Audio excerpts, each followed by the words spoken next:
Good morning, Millennial Morticians. Happy Wednesday morning and happy first day of October. Hopefully, you guys are staying warm and connected wherever you are. Get your popcorn out, get your notebook out. I'm excited about today's episode. I have so much to share and so much exciting information to help you grow in this amazing industry.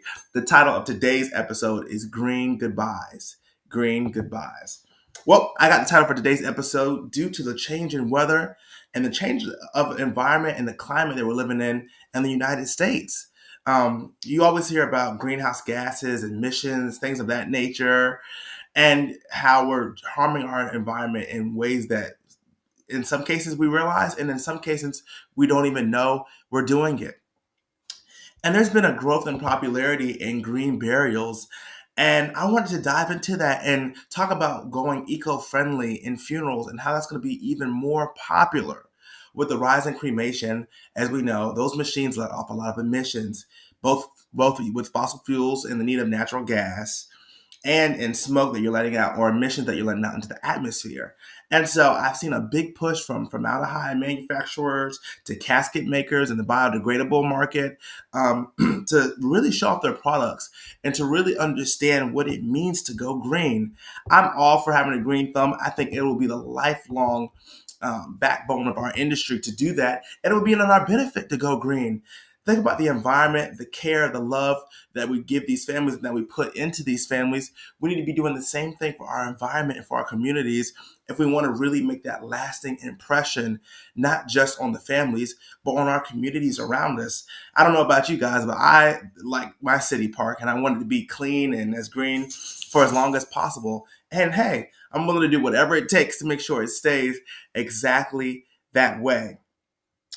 And I want you to understand that you can do funeral service in a way, or even in your own way, that's not necessarily, it might not be considered going green in everyone else's eyes, but it's going green in your eyes.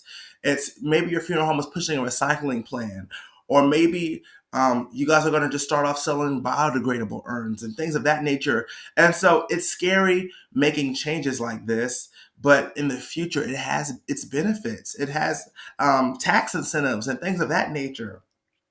And so you want to leave as small of a carbon footprint on the planet as you can. And as we know, there's a lot of things that we do and there's a lot of products that we use that can be harmful to not just the environment, but to ourselves. And an exciting part of um, this Go Green Thumb plan and this Go Green Thumb idea is the fact that you're not only helping your families heal the way they want to, but you're helping yourself and your community heal in a better way because you're not introducing all these toxic chemicals in your environment. And what I'm thinking is going to happen over the next couple of years is you're going to see a huge push and a huge driving force, not just for green burials, but for green cremations and green embalming. That's going to be something that's going to need to be talked about in mortuary schools and things of that nature and how that works and what does it mean to go green all the way. And what will start happening is I think in more rural / urban areas, kind of like that middle category, you're going to see green funeral homes pop up where people just specialize in doing green funerals. And I think that's a beautiful thing that you're offering that level of peace and you're involving nature and the environment and natural body processes and decomposition in a way that really challenges the industry.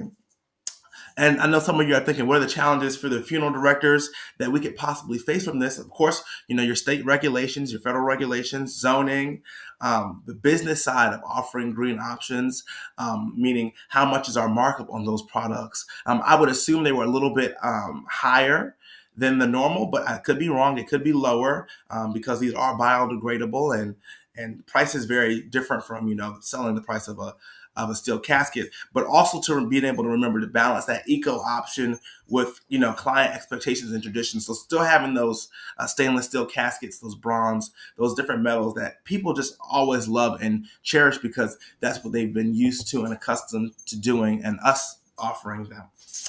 Well, guys, I'm your host, Jaden Fowlkes. This is the Millennial Mortician podcast, hopefully giving you some insight to go green. Get that green thumb out and do something different. Let's revolutionize the way we look at the environment and the way we're serving families, and let's make the world a better place. I want to thank our sponsors today for Vale Memorial Live Streaming. Be sure to check them at faveo.org. And if you haven't heard their exciting news, they're now an official live streaming partner with the company Tukios. I know we all love and care for Tukio, so make sure you guys check them out as well. Great people, great staff, and great team. And I hope you all get to see both of these amazing companies at the NFDA convention in Chicago this year. I'm your host, Jaden Fowlkes. I love you guys. And remember, like always, this is the podcast that engraves. Catch you guys on the next one. Be safe and go green.